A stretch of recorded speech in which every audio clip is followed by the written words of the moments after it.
Welcome to the Scaleup Valley podcast, where we bring the best of the best to help you scale your business from 1 million to 1 trillion. Today's guest is Monica Comalrena, the COO at ForceManager. Monica, welcome to the show. Hi, Mike. Thank you for inviting me.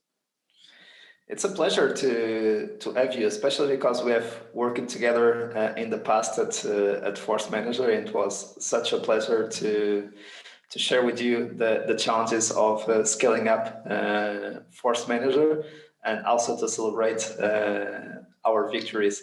So, in order to let the audience know more about you, who is Monica?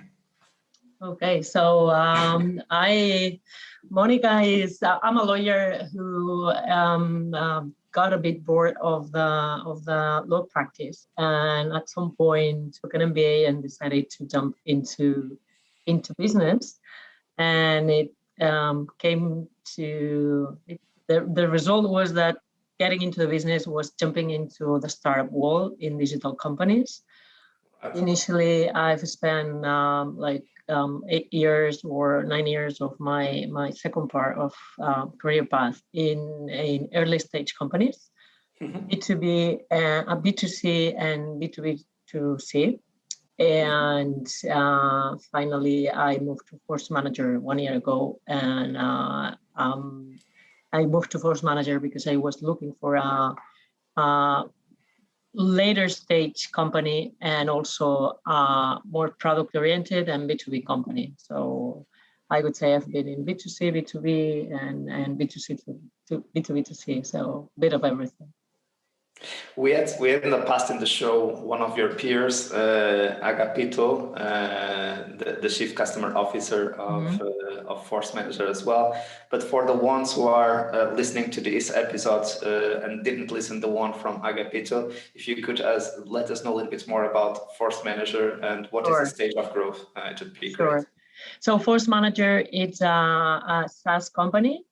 We've developed a CRM, especially focused in the activity, in the sales activity. So it's a very, very oriented sales CRM, which allows all sales teams to simplify their life and make the sale process easier, both for the account executives and the management team of the sales team. So the company, it's been running for more than 10 years. And I would say it's at that point of scale up that we need to, so it's been doing great for the last 10 years, but now we need to do a bit more of a scale up, and then we will see what happens. So we're targeting the 10 million ARR, which is our next step. Exactly. So it counts around 100 plus people, and of course post Series B in terms of funding rounds. In funding rounds, yeah. But we've been quite stable in that sense. So it's a very well managed company from that point of view, meaning that we haven't done too much rounds. Resources are well managed, and now we have this challenge to reach the 10 million ARR. Right.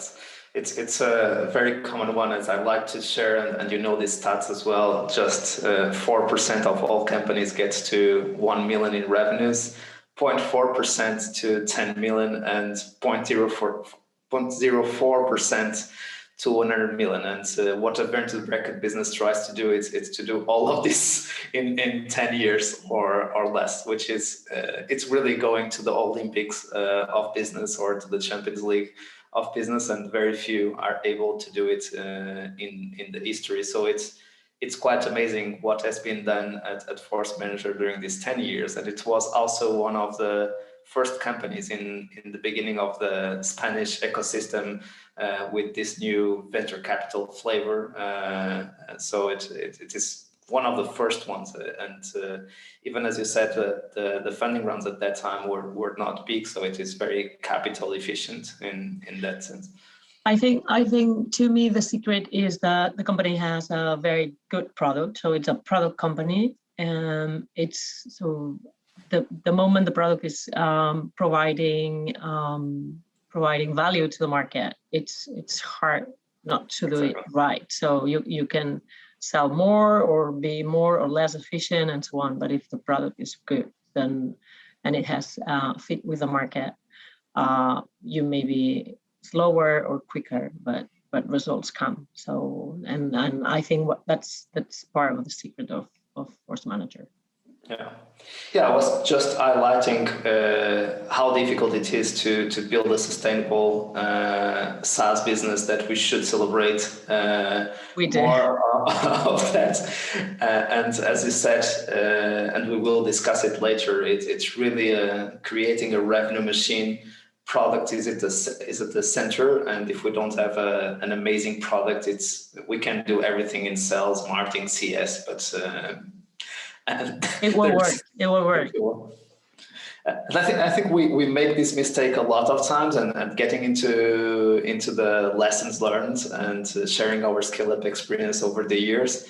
I tend to see a lot of CEOs and COOs focusing a lot on the revenue seats related to sales, marketing, and CS, and forgetting the product at the center. So it's really creating a machine that puts all of those seats together, working together, and being able to create that machine, and not just making sales work. I like to say, it's not a sales target, it's a revenue target. And this implies that it's not only a labor of sales, it's a labor of a revenue team, and the revenue team needs to gather together marketing, sales, CS, and product. Of course, finance and people are another two very important pillars to create any successful business, but it's curious to see.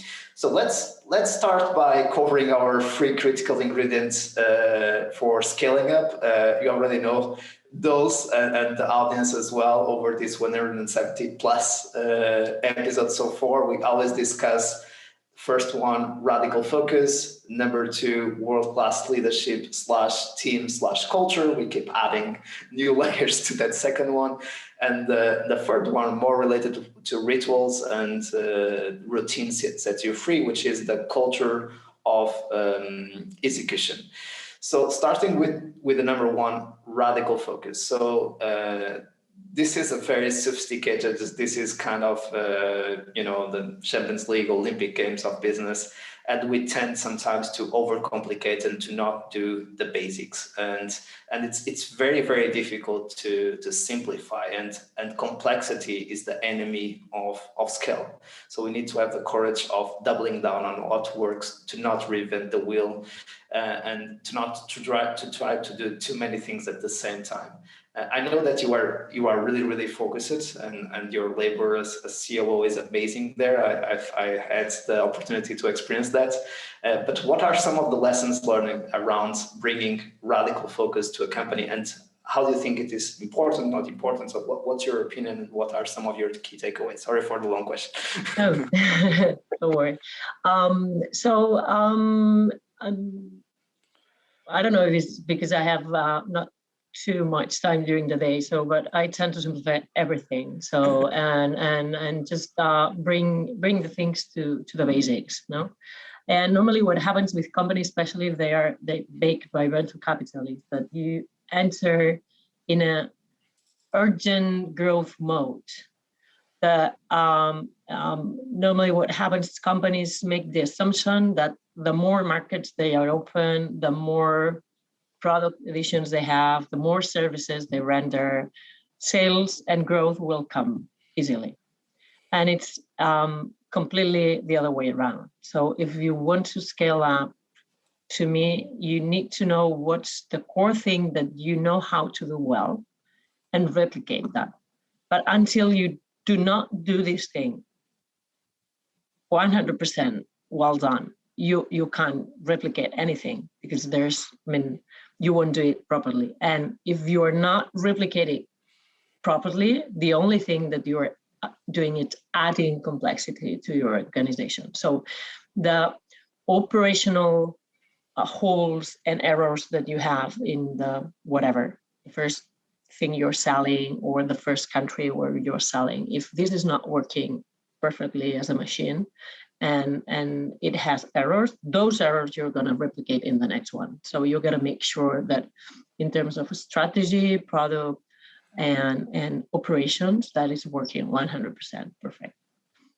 And what it's hard, depending on the moment you have in the company, you may be at the point where you need to decide which is your next step, analyzing whether this core thing that you know how to do, you are doing well or not, and you know how to replicate that. But in other moments, what you need to do is analyzing what the company is doing and just cut things. And normally this is a very painful decision because those markets, those products, those teams, whatever you need to cut off, they were set up some time ago, and there's emotional decisions linked to why did we open Australia, why did we open, I don't know, North America, or why did we open Africa? And then you need to sit there and, regardless of what the decisions were in the past, analyze if it is contributing positively in the company with a level of complexity that is acceptable or not. And if it's not, you need to cut that. And that's hard. That's hard. So I would say, to me, it's easier when deciding which is the next step. Like, I'm doing well this thing, or the company is doing well this, so I want to replicate that. This normally it's easier because it's very constructive. So for the team and the organization and the management, it's okay, we're doing a step forward. And in the other cases, it's hard because people tend to think that you are doing a step backwards, and normally it's not true. You're doing a step back just to do two in the front in the future. But it's a very hard decision, and you need to analyze everything properly, and after that, just make sure that the organization is simplifying everything. And according to what you're saying, 100% agree. The less complexity, the easier to scale up. It seems contradictory, but it's not. Exactly. And I really enjoyed the angle that you approached the painful and emotional decisions, because we all, or some of us, have been in different stages of a company, and it is really, the highs are really high and the lows are really low, and we can have those highs and lows in the same day or in the same week or in the same quarter. It depends. They are more early stages and later stages. But for the ones who have never had the experience of being in a later stage company, I can also assure you that there are weeks that you can even have those very highs that we think that we will conquer the world, and those lows that we think we don't have nothing and we will not have any option to survive. So what you said about having those painful and emotional decisions and that emotional maturity, it's really important as leaders in those kind of situations. And I'm assuming this. Sometimes I'm not the stronger one also to keep that capacity of getting perspective over the reality and not getting too much into the reality. But of course, it's much more exciting when you come and say, look, we have been last year in 2 markets on 2 geographies, and now we will expand to another 8, and we get into the press, and we look into the conference and in the talks and the podcast, and also it's amazing. And 1 year later you say, look, we have expanded from 2 markets to 10 markets, and now we are going down to 4 markets, so we are leaving 6 markets. And this can be huge progress, this can mean huge growth, but emotionally it is complicated. It seems that we are giving, as you said, a step back, not 2 steps forward. And we might be growing much more in those free markets and being able even to get to the 10 million ARR just in those free markets instead of the complexity of 10 or 15 markets.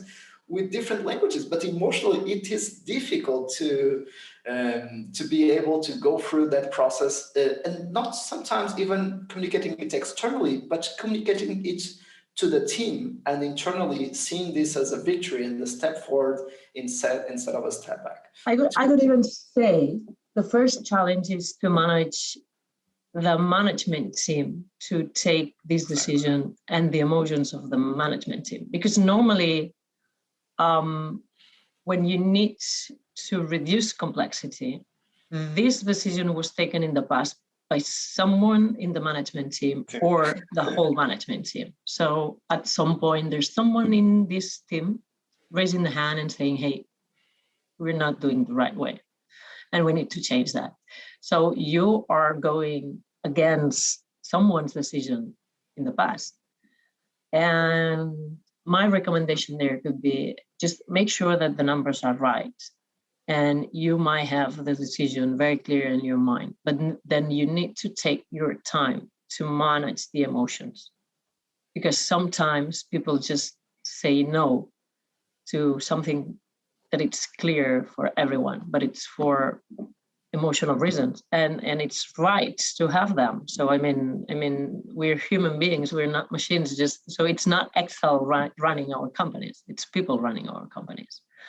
So you need to, so in your plan of simplification, you need to reserve time to manage emotions of everyone, of the management team, of yourself. If you were the one that took this decision in the past, not in ForceManager, but in the past, I had to take the decision of opening a country and then closing such country. So, and during this year, I hired people. I had to fire people because I had to decide to close this. So you may have the business decision clear in your mind, but you need time to mature this decision emotionally and help other people in the team to mature this idea emotionally. And then you need to communicate that to the rest of the company and the rest of the team as it is, as you were saying, it's a painful decision at some point, but it's a decision to make better in the future and to grow in the future. So the more transparent you are, obviously we all know that there are things that you can't share with all the team, but I mean it's good to recognize that there are errors in the company and that we might have taken a decision that it didn't work. So it happens. So people, they understand what is happening. So they see that things are not working. So nothing happens if you just sit in front of them and say, hey, we open Africa and it's not working. We don't have the right people. We don't have the right focus. The product is not adapted for that market. We are suffering this because there's people devoted to that country, that market. And we know they're not having a good time in the company trying to run this. Then let's cut this. Let's try to reassign people to other projects. Or if not, and unfortunately, some people may have to leave.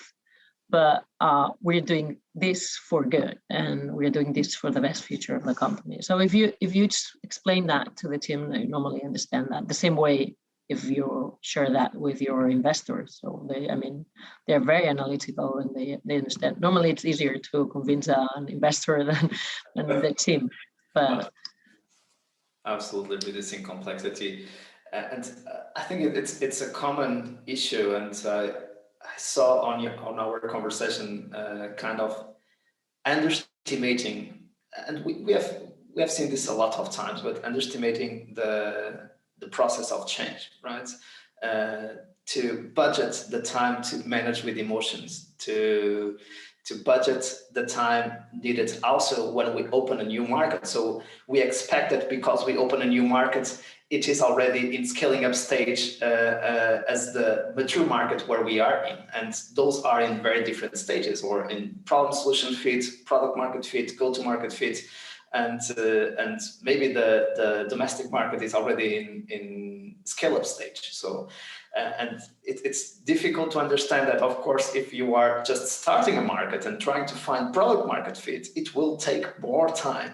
So it will not grow from one day to another, and we'll need to put more resources, and it will be a loss in the short term there, because we are planting the future as well. And there's many variables, and I like to see that the equation kind of the size plus the industry plus the geo.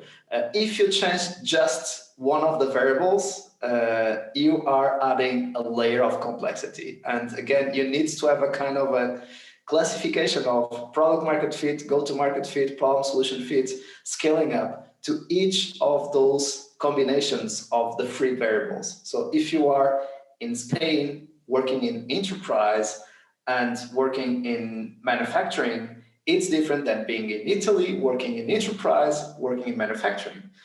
Just change a variable and you have a different business. And if you change the three variables, which happens a lot, so we work small business, mid-size, enterprise, in manufacturing, telco, banking, and we are in Spain, US, Canada. So you need to add a new variable to this, and it's your team. Because the team that it's correct for one market, one product, and one stage of maturity of the market, it doesn't work for the other one because they don't have the same skills. And if you add the geographical variable, then we are all European, we are not the same if we are Italian or German or British. So if it's complex enough, just not taking into account the team, then you need to add the team on the top of it, which makes things more complex. But that's the nice things of the services company. So absolutely. I love it. And you kind of brought the second topic, the world-class leadership / team / culture into the conversation. It's a great point. It's a very innovative one that it's kind of, especially when you start a market or a new company size segment or a new vertical, you might need to assemble a squad or a specific team, kind of a founding team, like a startup, right? A founding team inside a scale-up to kind of approach an hypothesis and see if that business thesis is correct. So we can then double down and start finding product market fit and then scaling it up. It's kind of thinking more as a role of an investor inside of a scale-up and starting to do small bets and few bets in what might be the future avenues of growth of that scale. So I love it the way you kind of put together a very small squad that is very agile, that is very autonomous, that can go fast and not get delayed or obstructed by the complexity or the bureaucracy of the scale-up.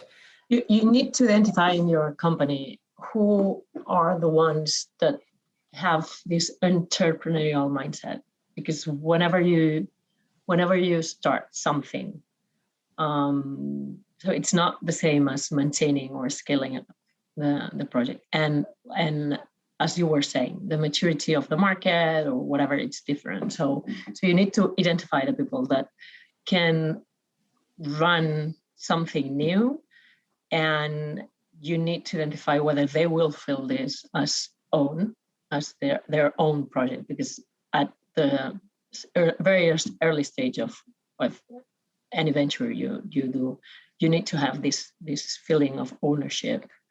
And it's more than accountability. It's this feeling that, hey, that's my responsibility, and this is going to happen because I am behind this, and I want this to go as it is, as it has to.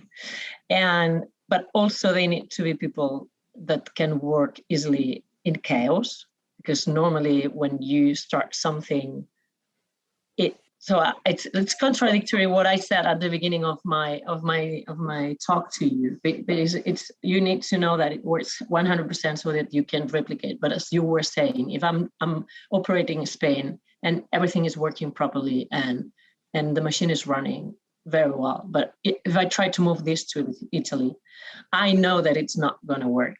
So I don't know if you can bring someone to me and tell me, hey, I have replicated 100 countries and they work the same way, all of them. Just please bring that person to me, because I want to know that one. But it's not. So normally because it's what you were saying, we have differences and the markets are different and the approaches are different. So you try to replicate that. So you give this responsibility to a team and you encourage the team, but they need to be flexible enough and resilient enough to make changes and adapt to the changes very quickly. So it's like identifying, hey, that was working in Spain, it's not working in Italy. How can we turn this around, or how we can find a quick and dirty solution just to make sure that it works, and then we will set up a final solution for the problem or whatever. And normally those teams who work well in this environment and this moment, you can't have them forever there because they get very bored. So after they've set up this for 1 year or something like this, then you need to change the people, because the challenge at that point is another thing. The challenge is maintaining or increasing or developing that market, but it's set up already. So, and then you need to change the team at that point. I don't know if it's 1 year or whatever. It depends on the moment and the complexity of the launch. I really love it, because it's kind of, and we have discussed this in the past in a past show, which is the difference of builders and scalers. And in a scale up, as we were discussing, the core business might be in scaling up mode, but there are new business that will represent the future of the business that are in starting up mode, and those kind of those businesses need builders, not scalers. So scalers will do a poor job when it's needed to build something, and builders will do a poor job if they are asked to scale something. And as you said, sometimes builders are much more the entrepreneurs or the startuppers who prefer much more to fix things and try to solve challenges. And when the machine is working, they get bored. So it's not my work done. I need to build the next machine. So now it's a scaler. Okay, now let's go through those operating systems, those rhythms, and not increase complexity, do tough decisions.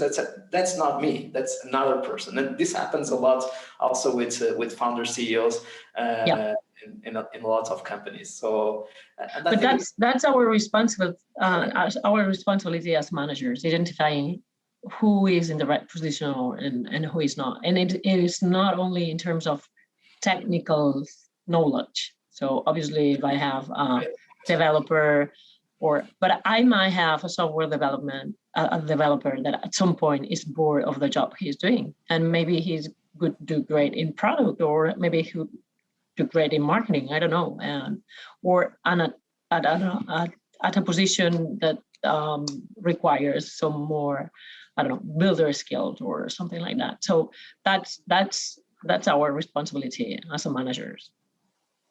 And the great point that we got today, and that's a new innovation for the show, and compressing all the learnings, scaling companies. It's really that we don't need, we have to build more than one revenue machine. We need to build multiple revenue machines in order to build a 100 million business or plus. So just because of what we said, the combination of those factors and difference of teams. And as we discuss about, typically on the podcast, we discuss too much on the main company, on the core company, but we forget to say about having the right people on the right seats for each stage of growth.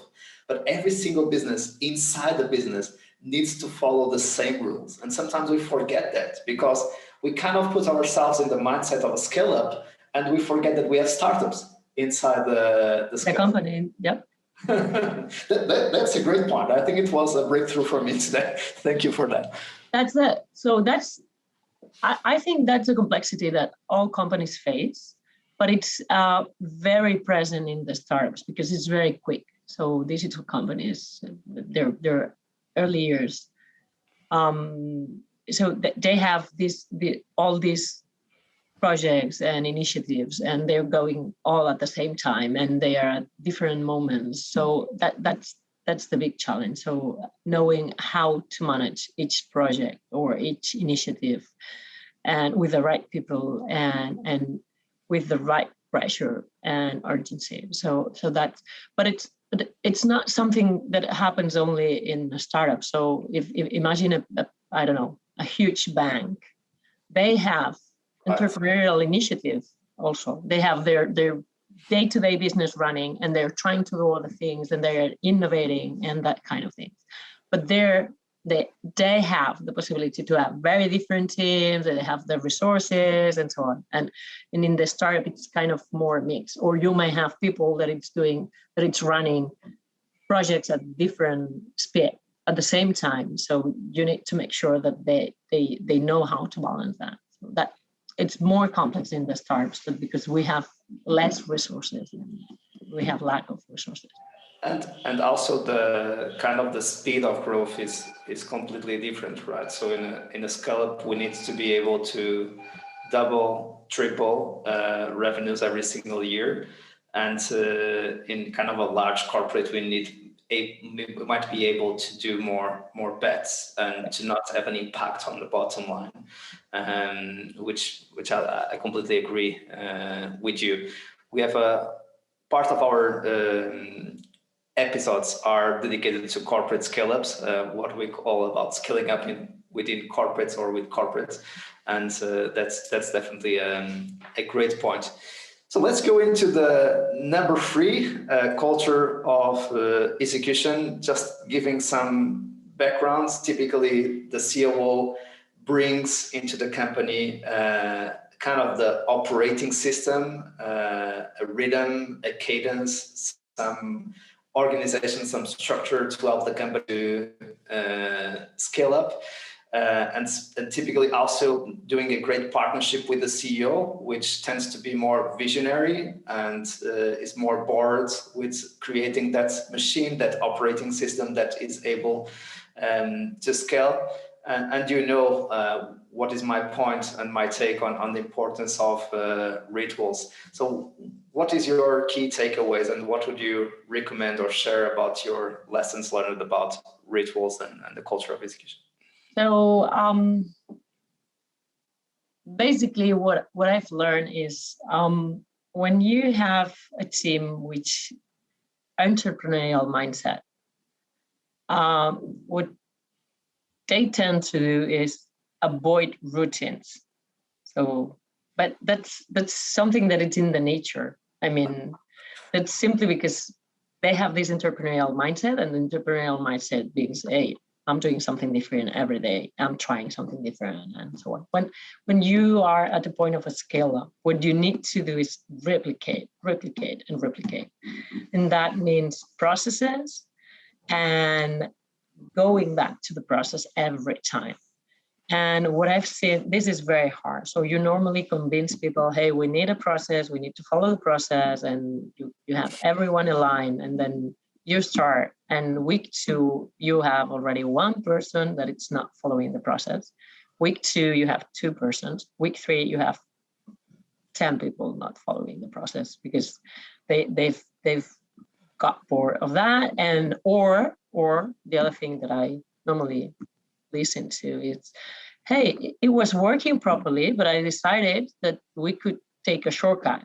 And it's like, yeah, but if you're taking a shortcut, there are some things that are not happening, or there's information that we are not collecting and we need it for the future, whatever. So it's a very tiring job, but you need to set the process and the rituals and make sure that people is following that. And there need to be someone taking care of that.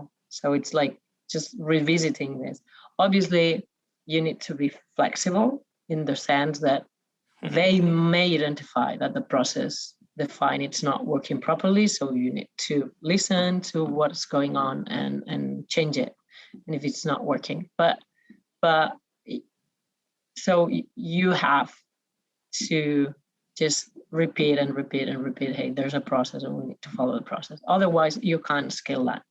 So imagine it's very common in the sales team. Normally when you start a company, you need a type of account executive that it's very autonomous. It's like launching someone in the sea and just telling them, hey, you gotta swim.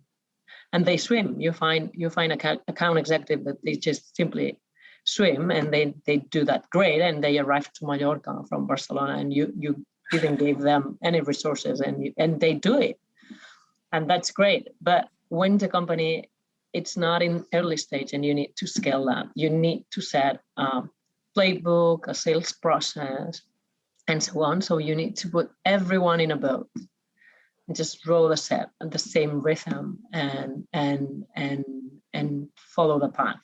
Otherwise, that won't scale, because everyone has their process and their solutions and their approach to the client and so on. It's very typical in the sales team, but also in operations team and so on. Normally, I would say technology, it's more organized because they are organized already. So it's people more organized. But especially marketing, sales, and operations, you need to make sure that this is, they enter in a operation, in a process, and they follow that, and there's a continuous improvement of that process. So listening to the feedback and just improving it. Love it. So we are coming to the end of the show, and before I ask my favorite question, the final one, is there any other point that we didn't discuss that you'd like to add something on? Well, I think there's something that we discussed in the past, in the different interactions that we had that didn't come up in the conversation. And I think it's very important, the team working as a team at all levels. So I would say that needs to start in the management team. It may happen that in the management team, you normally have egos and that kind of thing. So that cuts all possibility of a scale up. So starting by the management team, people needs to work together and like with an attitude of giving feedback and improving and making sure that we have a common target and we all together need to reach there.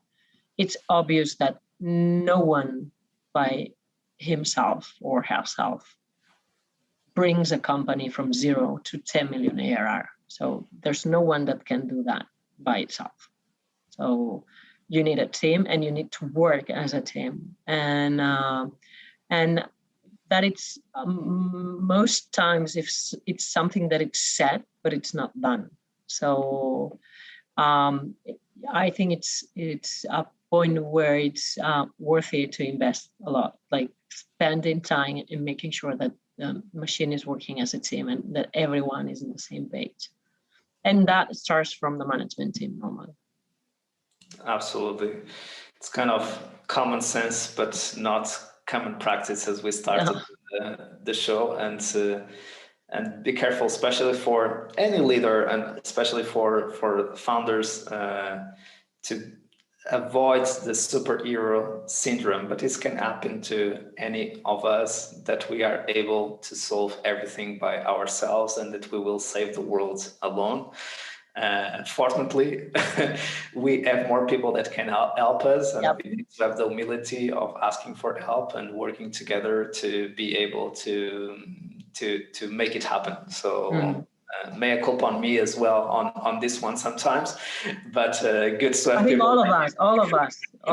So it's not you or all of us. We all tend to do that, and so you just need to realize that there's people that can help you, and that if you let those persons do that, maybe you can invest your time in other things that they can, or more strategic things, just because you have more information than them, and you can contribute the company differently. So it's not. the saving the world mode. It's not. So it's good, but it's not scalable. Exactly. Great point.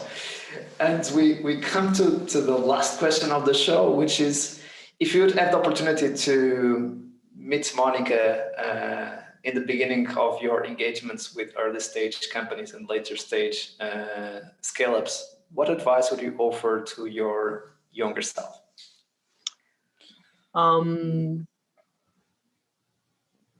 I would say that projects go well or wrong mainly depending on the people you have. So it's a matter of people. So you may have a good idea, and if you don't have the right team, it's tough to make it work, and it won't probably success. If you have a regular idea, but it's very well executed, and normally that comes from having a very good team, and but not only a good team in terms of technical skills. Again, it's a team that is working as a team and that has a common target and very focused and with a good leadership. So you will success in there. So to me, the recommendation would be to put the attention in the team and spend time with them and make sure you have the right team at every moment. That would be it. Love it. Create team and invest in creating an amazing culture that can have all of them together. Monica, it was such a pleasure to host you on the show. Thank you so much for joining us today. Thanks, Steve, for inviting us. And to our community, we keep bringing you the best of the best to make it easier on your way from 1 million to 1 trillion. See you soon and keep scaling.